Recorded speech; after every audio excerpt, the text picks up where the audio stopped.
Olá, estamos de volta. Hoje, com muita alegria, estou trazendo um livro que ele tem tudo a ver com o nosso canal. É um livro que foi produzido muito tempo antes, entre 58 e 66, e tinha a ideia justamente de falar sobre muitos livros, muitos autores clássicos, ou seja, a história da literatura ocidental. E é justamente essa resenha que vamos trazer hoje, essa análise do primeiro volume do livro de Otto Maria Carpo, História da Literatura Ocidental. Aqui vocês estão vendo a capa da versão do Senado Federal, que vocês podem conseguir gratuitamente no site do Senado. Eu vou deixar o link também aqui embaixo, então vocês podem clicar e já obter essa versão. Existem outras versões que estão à venda, mas eu não achei interessante adquiri-las. Por quê? Porque, pelo que eu pesquisei na internet, elas não são completas. Essa do Senado Federal é completa. Eu consegui ter uma leitura satisfatória aqui no Kindle. Ela é completa por quê? Porque ela tem a introdução, as introduções do autor, prefácio, tem comentários de outras pessoas, tem os rascunhos que ele fez, tem algumas partes que foram retiradas de outras edições, tudo isso está completo aqui nessa edição. Essa aqui é o volume 1 de 4, ou seja, são aproximadamente 2.000 páginas da história da literatura ocidental. É um livro fundamental para quem quer conhecer os maiores autores e os maiores livros de toda a história, principalmente os clássicos. Muitos autores que não são conhecidos e que tiveram vital importância em nossa história. Pois bem, muitos vão perguntar, mas quem foi Otto Maria Carpo? Ele foi um grande homem, nasceu na Áustria em 1900, emigrou para o Brasil em 1938, fugindo da guerra, do nazismo. No Brasil foi onde ele produziu a maior quantidade das suas obras, até 1978, quando ele faleceu. Essa obra que iremos estudar foi produzida entre 58 e 66. Ele estudou matemática, física e química na Universidade de Viena, onde também se doutorou em letras e filosofia. Ou seja, ele tinha uma cultura enciclopédica e ele dominava todos esses conhecimentos e os interconectava para conseguir um melhor resultado em seus livros, em sua vasta cultura.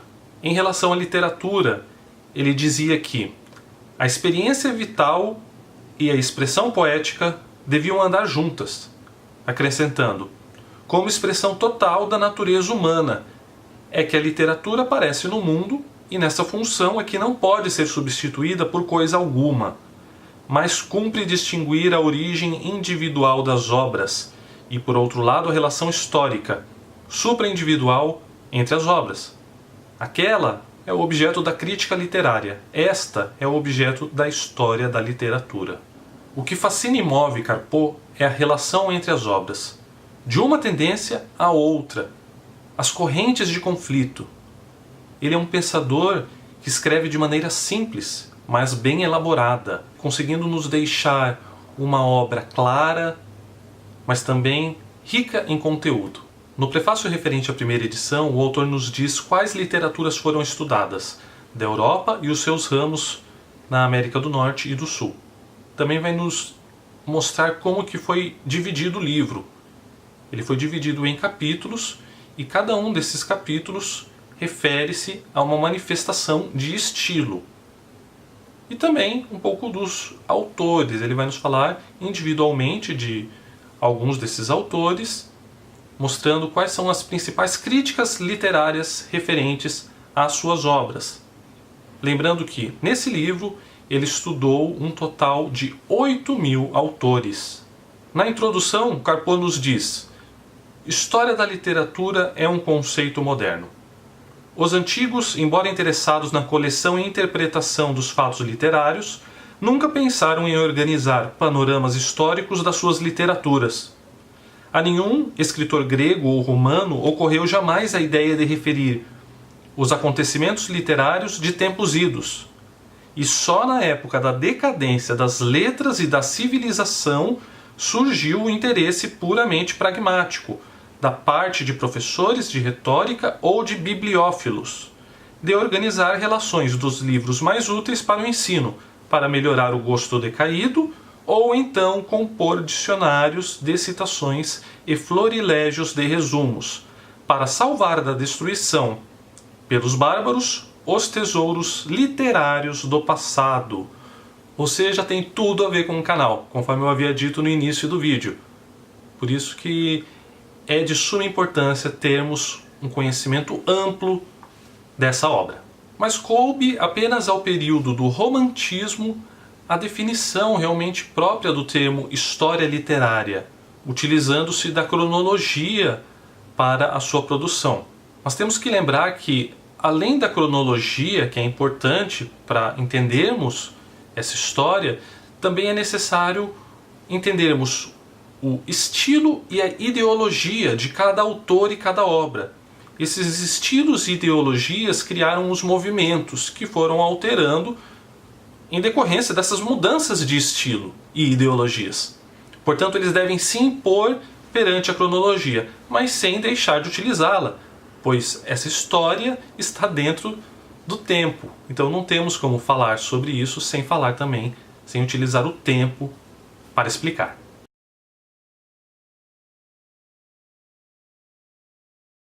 Como abertura, o autor vai nos falar sobre os principais literatos e escritores da Grécia Antiga, essa literatura rica e espiritual, tendo em Homero o principal representante.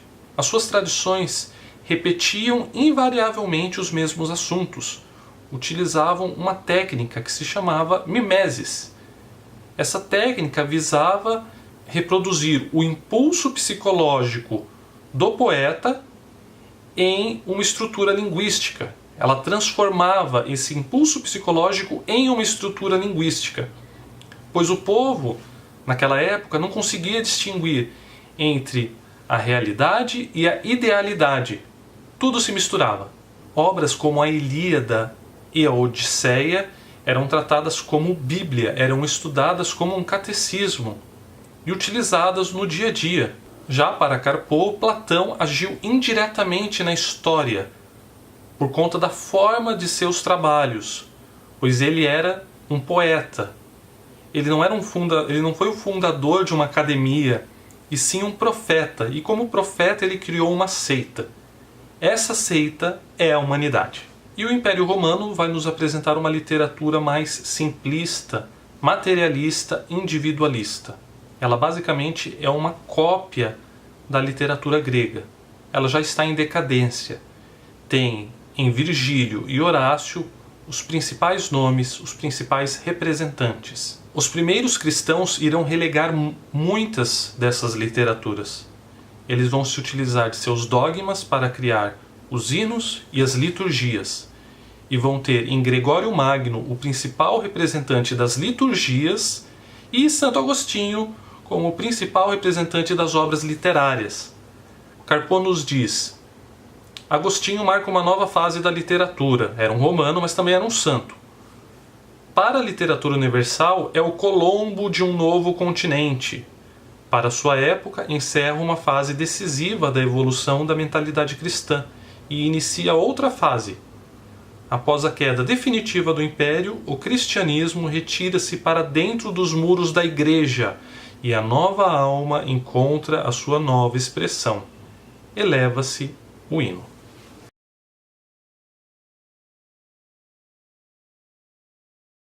Na parte 2, o mundo cristão, vamos ter contato um pouco mais com a Idade Média, que é justamente a fundação da Europa moderna. Mas este nome, Idade Média, ele meio que diz uma transição, ele quer dizer um período entre a glória do passado e a nova esperança do futuro, onde basicamente não ocorreu nada de diferente, até a chegada da Renascença, mais comumente conhecida, dos séculos XV e XVI. O autor vai nos mostrar que não é bem assim. Dentro desse período, houve vários outros tipos de renascença. a Renascença Carolíngia, a Proto-Renascença, teve uma Renascença Francesa, houveram várias, e cada uma delas com um grau de importância. Ele nos mostra que, nesse período, o mundo começou a mudar, começou a se isolar, porque houve as invasões árabes. Os árabes conseguiram conquistar várias cidades da costa mediterrânea. Daí eles conseguiram então separar o Império Romano do Império Bizantino. Romperam-se as relações entre os valores tradicionais da Grécia e os novos valores latinos. Então houve uma divisão. Isso fez o quê? Fez surgir o feudalismo e também fez surgir um novo modo sedentário e espiritual de vida, que teve como principal centro as Ilhas Britânicas e também a França. São as igrejas fortalezas, onde os monges ficam isolados dentro daqueles muros e começam a criar toda essa nova obra literária, a liturgia. Com o passar do tempo, eles também vão criar as novas escolas, as novas universidades, Paris, Montpellier, Cambridge. Várias universidades serão criadas por conta dessa tradição de estudos isolados dentro dessas igrejas, dentro desses locais. A Idade Média possui um internacionalismo muito forte, vão surgir as epopeias francesas, espanhóis, alemãs, menos as italianas. A Itália, na verdade, é uma nação internacional que veremos nos próximos capítulos. Mas na França, na Espanha, na Alemanha vão surgir muitas epopeias. A França vai possuir uma literatura medieval muito influente nesse período. Então Otto Maria Carpeaux vai nos dizer também: a civilização medieval é um fenômeno muito complexo. Não é possível defini-la numa frase só. Ao lado da mentalidade eclesiástica há a mentalidade leiga dos cavaleiros. Ao lado da civilização feudal há a civilização burguesa. Em relação ao lirismo medieval, o autor também vai nos mostrar o êxito que a poesia dos trovadores conseguiu alcançar em relação aos outros povos da Europa.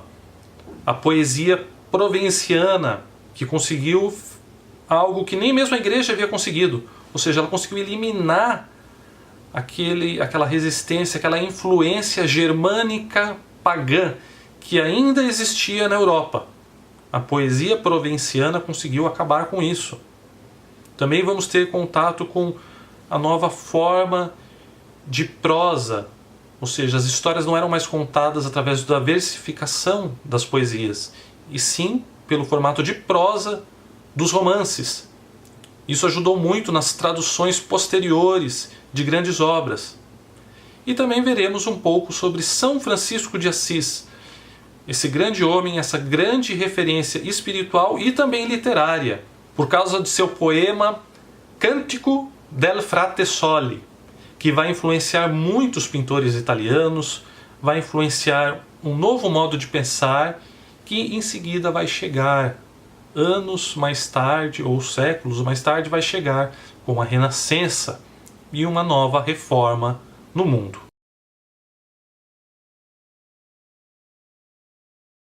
Na parte 3, a transição, somos orientados a respeito da importância da literatura italiana no século XIV e a sua influência em relação às outras literaturas europeias. O Dolce Stil Novo, que é um novo modo, uma nova arte italiana.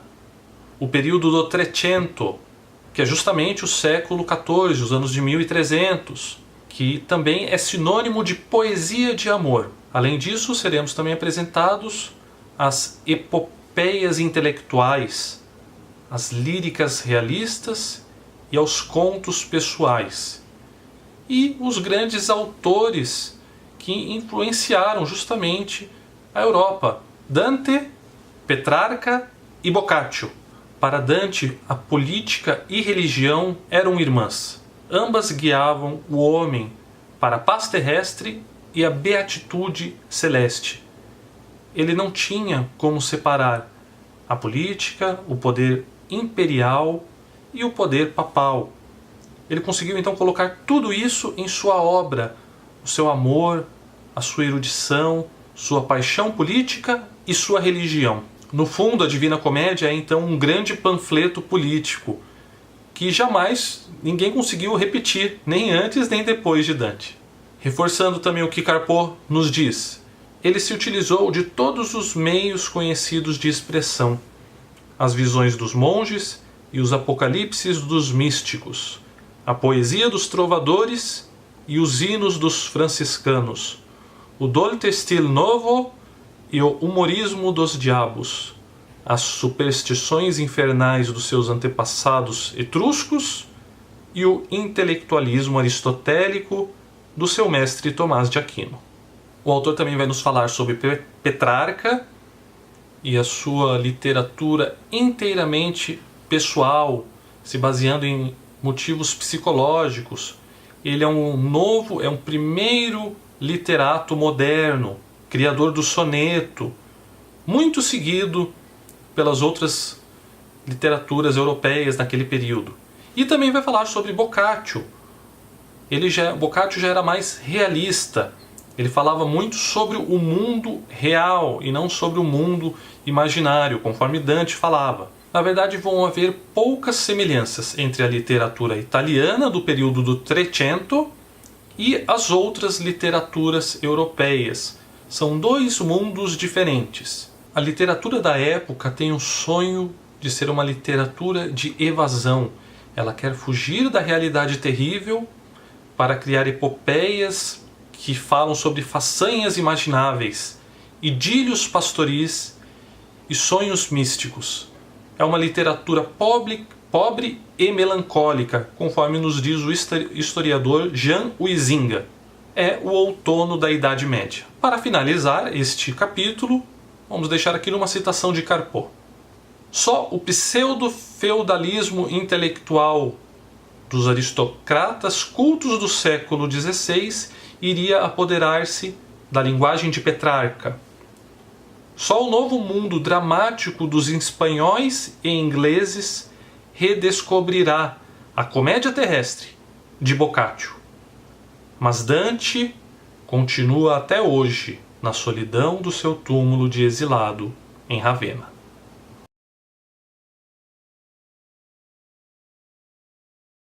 Parte 4. Renascença e Reforma.